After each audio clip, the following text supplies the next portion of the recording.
Isang mabiyayang araw po sa ating lahat at nandito na naman po tayo para mag-aral ng salita ng Panginoon. Nawa ito ay magbigay sa atin ng direksyon, ng kalakasan, ng encouragement at pinamagatan ko po itong moving forward. Dahil naisip ko po na sa mga pinagdadaanan natin ngayon, lalo na itong 2020 ang simula ng ating taon ay parang nagkaroon tayo, yung momentum natin ay parang bumagal siya at maaring yung iba ay nawawala ang focus nila at nandoon sila sa panahon na nalulungkot o nadi-discourage at hindi alam ang ating gagawin. Hayaan po natin ang salita ng Diyos ang magbigay po sa atin ng kalakasan. Tunghayan po natin sa aklat ng unang Samuel, chapter 16, verse 1 to 3. Babasahin ko po. The Lord said to Samuel, "How long you will grieve over Saul, since I have rejected him from being king over Israel? Fill your horn with oil and go. I will send you to Jesse the Bethlehem. For I have provided myself a king among his sons." And Samuel said, "How can I go? If Saul hears it, he will kill me." And the Lord said, "Take a heifer with you and say, I have come to sacrifice to the Lord, and invite Jesse to the sacrifice, and I will show you what you shall do. And you shall anoint for me him whom I declared to you." Napakabuti po ng Panginoon dahil nung pinag-aaralan ko po ito, ako po mismo ay napalakas, na-encourage, dahil katulad po ni Samuel, katulad po ni Propeta Samuel, sa pagkakataon pong ito ay nakakaranas po siya ng discouragement, kaya nga siya ay nagigrieve, labis ang kanyang kalungkutan dahil yung pinili ng mga tao, yung unang naging hari ng Israel, na si Hari Saul, ay nireject na ng Diyos dahil ito ay naging masuwayin, hindi na sumusunod sa Panginoon. Si Saul ay mas piniplease niya na ang mga tao kaysa ang sumunod sa Panginoon.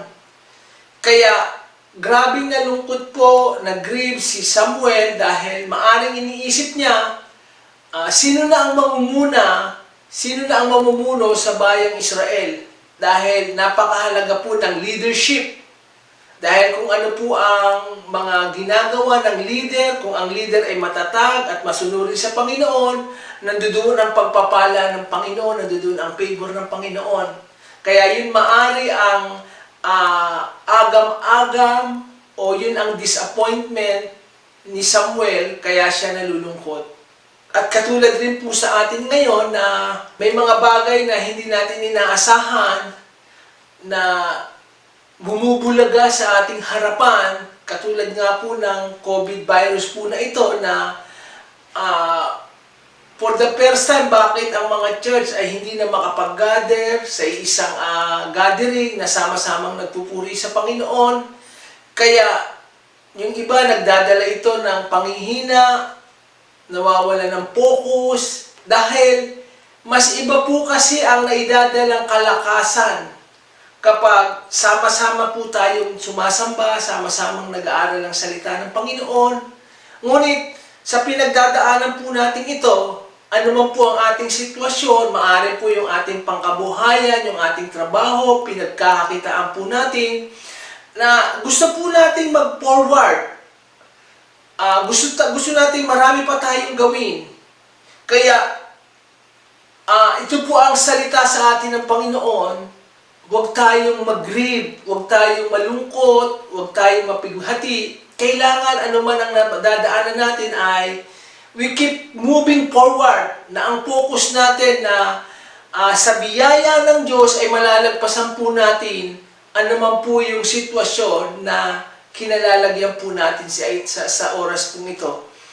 At ganun nga po ang naranasan ni Propeta Samuel. Kaya, kinomfort siya ng Panginoon. At ang sabi po sa kanya ng Panginoon, go to the house of Jesse. Kaya, may 4 na puntos po ako na gustong ibahagi po rito para po tayo makapag-move on o mag-move forward at mag-focus po sa ating hinaharap. Ang una po ay giving the importance to the Word of God. Yun po ang talagang napakahalaga na bibigyan natin ng halaga o na pag tinitimbang-timbang natin ito ay mas matimbang sa atin na mas pinapahalagahan natin ang salita ng Panginoon.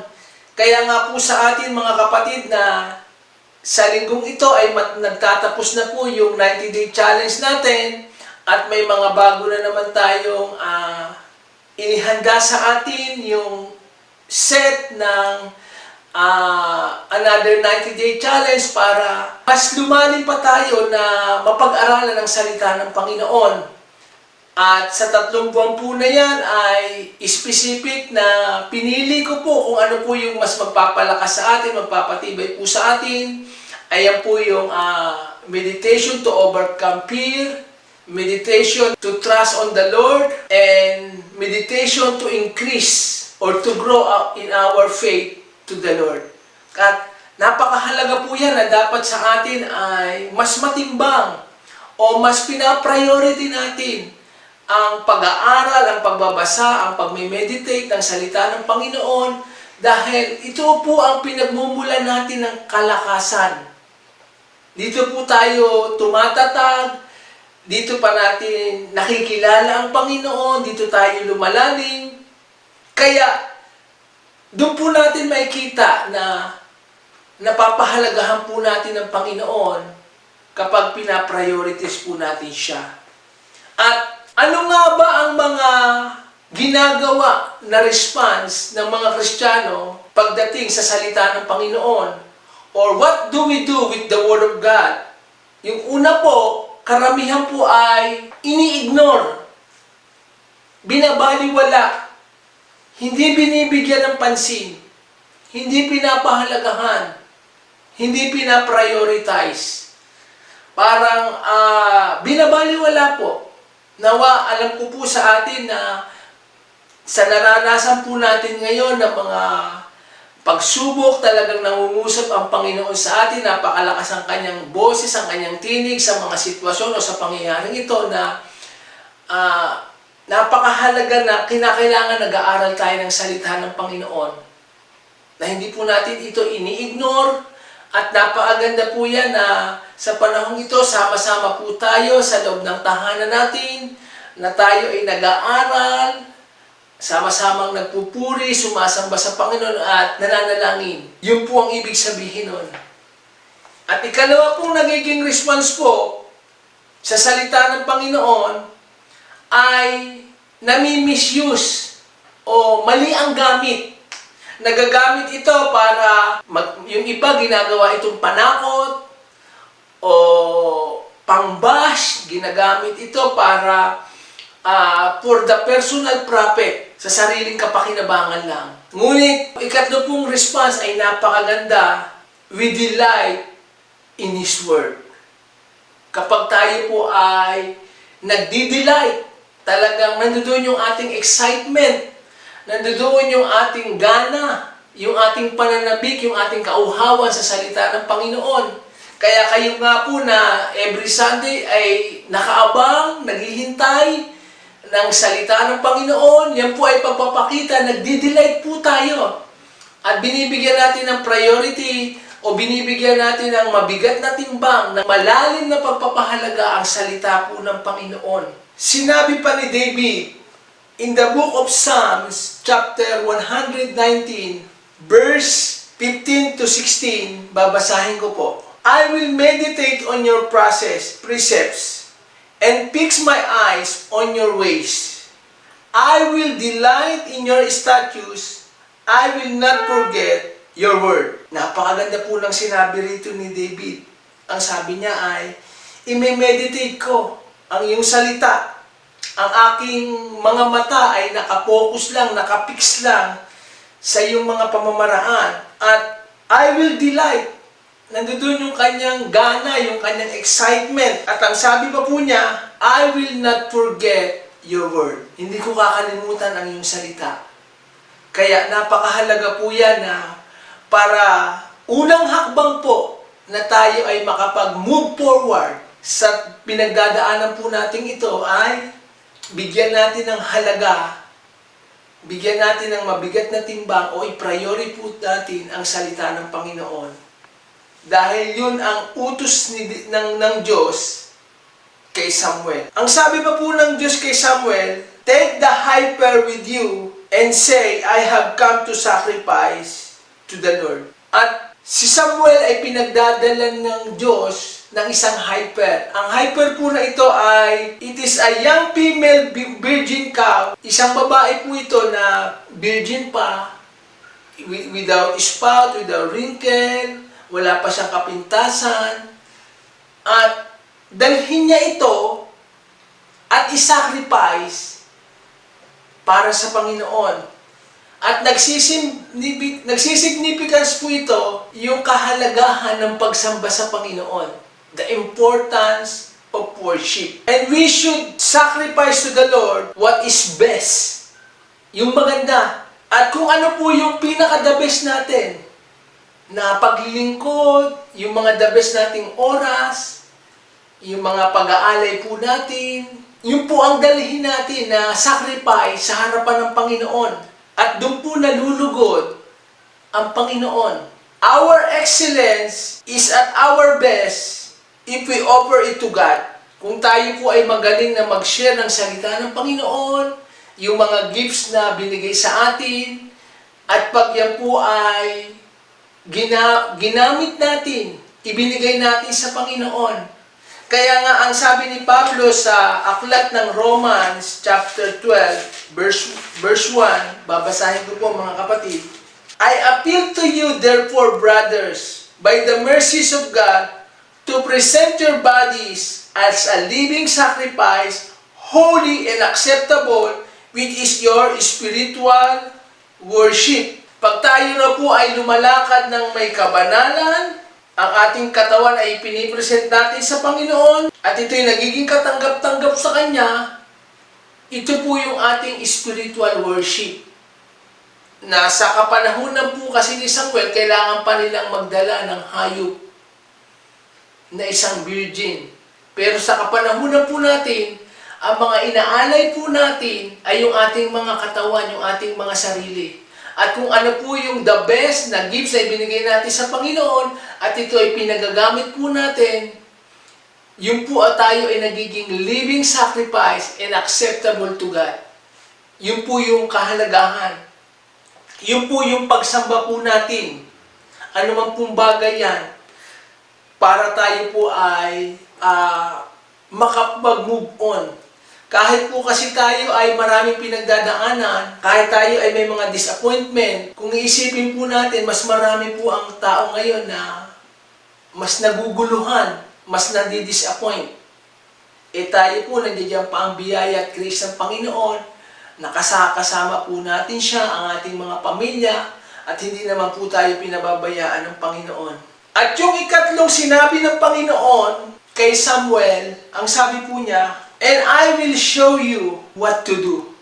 Sasabihin ko sa iyo kung ano ang gagawin mo. May pinili akong susunod na hari, kapalit ni Haring Saul, sapagkat siya ay nireject ko na.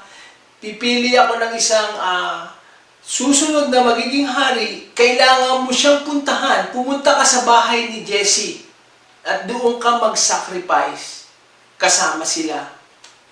Na, ang ibig sabihin po nito, yung pagpapahalaga ni Samuel na magtiwala sa Diyos.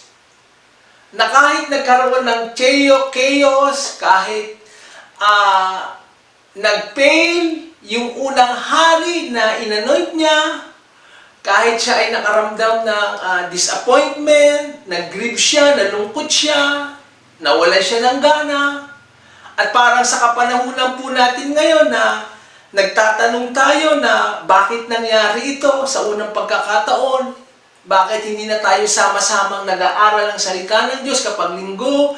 Bakit hindi pa tayo pinapayagan ng gobyerno na magpuri, na magsama-samang sumasambat, nag-aaral sa linggo? At isa pa po nating naitatanong ay yung ating po mga pinagkakakitaan na maaring yung ating mga trabaho, bakit nagkakaroon ng pagbabago? Marami po tayong katanungan. Pero katulad nga po na maliwanag na sinasabi sa atin ng Panginoon, kailangan pa rin po tayong magtiwala sa Diyos, sa Kanyang salita, na huwag po tayong mawala ng gana sa pakikinig.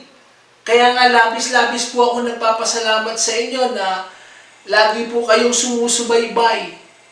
Every Sunday, gumagawa kayo ng paraan. At yun po ay nagbibigay sa akin po ng kalakasan at ng encouragement na mag-aral. At ako po talaga ay napalakas sa salita ng Panginoong ito. Dahil ako rin po mismo ay may mga katanungan, may mga bagay na gusto akong gawin.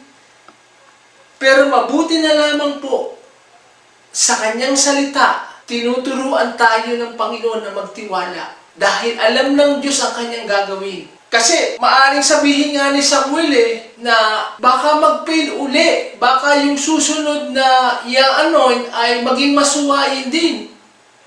O kaya bakit ko pa pupuntahan yan? O kaya sabihin ni Samuel na iba na lang ang utusan ninyo.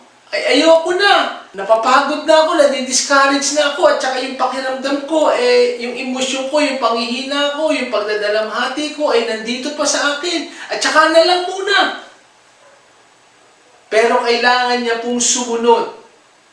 At yung pagsunod niya ay pagpapakita ng pagtitiwala sa Diyos. Kaya yung pinagagawa po sa atin ng Panginoon na yung family altar, yung gabi-gabi, yung hindi po tayo nagsasawa, tapos yung nagda-90-day challenge na po na naman tayo, pagpapakita po yan ng pagtitiwala natin sa Panginoon. Ginagawa natin yung normal na ginagawa natin araw-araw, at higit sa lahat, nakapokus po tayo. Para po tayo makapag-move forward. Kung makaranas man po tayo ng disappointment, dapat mga ilang araw po ito. Kailangan meron tayong spirit of resilience. Na parang yung bola ay pag nabitawan, tumatalbog, bumabalik ka agad. Para makapag-move forward tayo. Hindi tayo yung nagmumukmuk o iba na ang ginagawa. Wala na yung focus natin. Nangihina na tayo dahil hindi na napipid ng salita ng Panginoon ng ating mga espiritu o napabayaan na ang pagbabasa ng Bible o totally kinalimutan na yung pagka-quiet time araw-araw. At ang gusto ng Panginoon na lumago po tayo sa ating pananampalataya, yung pagtitiwala po natin sa Kanya. Kaya sa message nga pong ito, diyan ko po nakuha yung dapat nating i-meditate dun sa susunod na 90-day challenge. Kailangan po tayo magtiwala sa Panginoon. Alam ng Diyos ang Kanyang gagawin. Ang hinihintay lang po sa atin ng Panginoon ay yung pagsunod po natin. At ganun nga po ang ginawa ni Samuel. Sumunod siya sa Panginoon. Pumunta siya sa bahay ni Jesse. At inanoint niya si David. At yung panghuli po, para po tayo makapag-move on, ang sabi ng Panginoon kay Samuel, "You shall anoint him for me." I-anoint mo yung sasabihin ko sa iyo. At dito nga po ay medyo nagkamali pa sa Samuel dahil nung pinatawag niya lahat ng anak ni Jesse at si David ay nasa bukid, pinahilera niya po ito at pinatayo, napagkamalan niya si Eliab, yung panganay na kapatid, dahil ito po ay matikas, matipuno, matangkad. At nirebuke siya ng Panginoon. Ang sabi ng ikaw ay tumitingin sa panlabas, ngunit ako ay tumitingin sa loob, sa puso ng tao. Kaya agad-agad sabi ni Samuel kay Jesse, meron ka pa po bang anak? Kasi hindi matutuloy yung ating sacrifice, yung anointing hanggang wala siya dito. At ang sabi ni Jesse, meron pa akong isang anak, yung bunso, nasa bukid, nag-aalaga ng mga tupa. Kaya ang sabi ni Samuel, sige, ipatawag mo kaagad. para masimulan na natin yung i-anoint. Kaya, ang itinuturo po sa atin po rito ng Panginoon, yung power of purpose. Yung purpose ni Samuel, yung kanyang assignment, yung kanyang tungkulin, yung pagkatawag niya, na tinawag siya na maging propeta, na mag-anoint, at ganoon din po sa atin mga kapatid, magbibigay sa atin ng kalakasan. Kapag alam natin kung ano yung purpose natin, ano man ang nangyayari, ano man ang sitwasyon, pag tayo ay sumusunod sa Panginoon, nagtitiwala sa Kanya, dahil alam natin yung purpose natin, ang kalalabasan po noon ay napakagandang resulta. At napakamaraming tao po kasi ngayon, kaya hindi makapag-move forward, kasi una, hindi nila alam ang salita ng Panginoon. Hindi maliwanag sa kanila ang purpose nila. Pero po tayo, alam po natin ang purpose ng Panginoon. Tayo ay tinawag na maging worshiper, na maging servant ng Panginoon. Tinawag tayo na ibigay natin ang the best para sa Kanya. Kaya napakahalaga po yun. Alam natin yung pagkatawag natin sa Panginoon. At ano po ang naging magandang resulta? Dahil sa pagsunod ni Samuel, nagkaroon uli ng bagong hari ang Israel.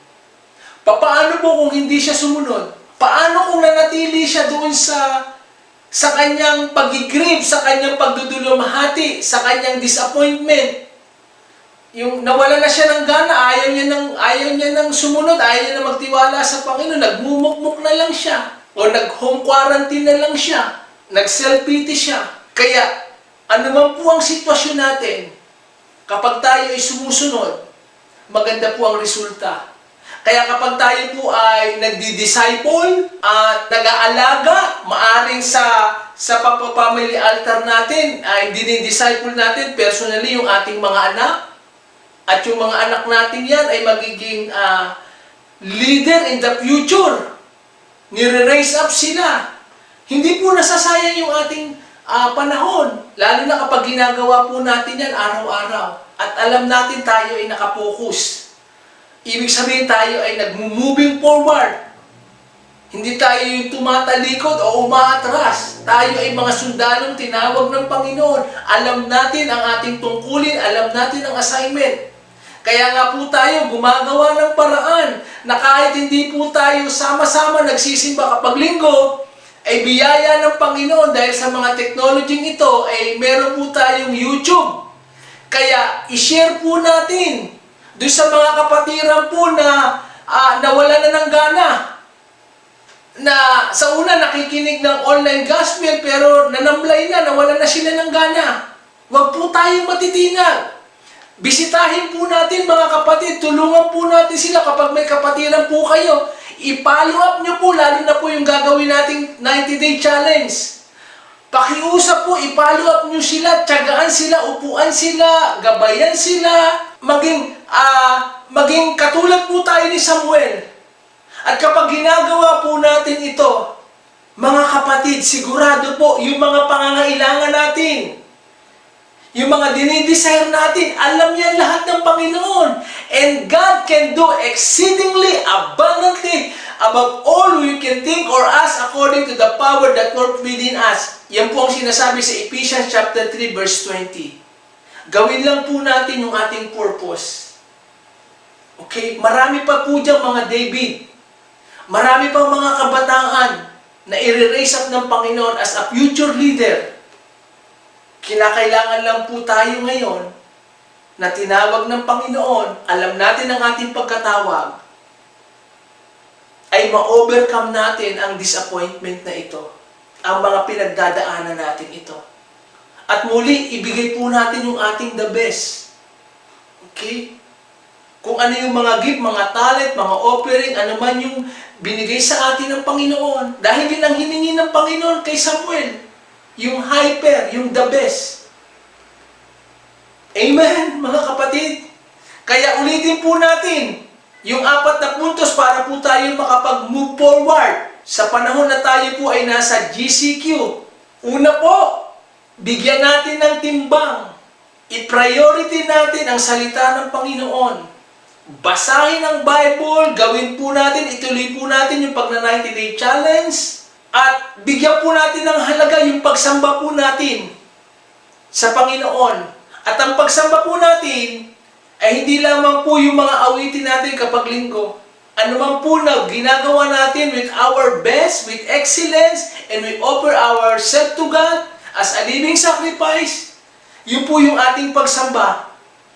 Yung ikatlo po, yung pagpapahalaga natin, nagpapakita ng pagtitiwala sa Kanya.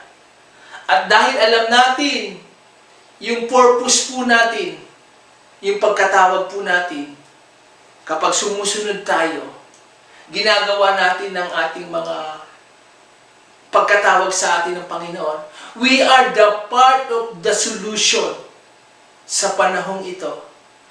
At gawin po natin yung ating mga part. Kaya, dalawin po natin, mga kapatid, bisitahin natin kayong mga kabataan, dalawin ang mga kapwa kabataan. Okay? Paalalahanan sila, i-share ang salita ng ito. Kailangan tayong mag-move forward. Sabi nga ni Pablo in closing, sa Philippians chapter 3 verse 13, Brothers, I do not consider that I have made it my own, but one thing I do, forgetting what lies behind and straining forward to what lies ahead. I press on toward the goal for the prize of the upward call of God in Christ Jesus. Kita niyo po si Pablo, ang dami po niyang pinagdaanan. Naranasan po ni Pablo na 3 beses na nahagupit ng 39, nahagupit. Dahil yun po ang parusa, ang punishment ng mga Romano sa kanila po mga bilanggo. Naranasan ni Pablo ang sumakay sa barko na lumubog ito, sila'y lulutang-lutang sa dagat. Naranasan ni Pablo na nasa kulungan, malamigan, magutom. Lahat po naranasan ni Pablo. Pero hindi po yun ang nagpapigil sa kanya. Dahil sinabi ni Pablo, one thing I do. Hindi po marami ang kanyang ginagawa. Very focused po si Pablo. Sabi niya, one thing I do, forgetting what lies behind. Kinakalimutan ko yung mga nasa likuran ko na. Maaari niyan ay mga failure ko o mga achievement ko, mga nagawa ko na sa Panginoon. Lahat yan kinakalimutan ko na. And I press forward to reach the goal at yung reward. Kaya mag-focus po tayo dun sa hinaharap po natin. Tayo pong lahat ay manalangin. Dakilang Diyos amang banal na makapangyarihan sa lahat. Salamat Panginoon sa iyong salita. Dahil katulad po ni Samuel, nakakaramdam po kami Panginoon nang nararamdaman po niya. Salamat dahil ikaw ay nangungusap sa amin. Nagbibigay ka ng direksyon.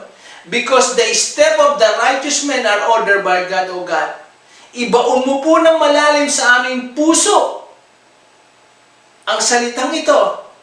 Dahil alam po namin kung ano po ang pagkatawag namin, ang aming assignment, ang aming purpose. Hindi po kami magpapadala sa aming mga nararamdaman, sa aming nakikita. We walk by faith and not by sight, O God. Dahil alam po namin, you control everything. You hold the future. Nasa iyong mga kamay ang aming tagumpay.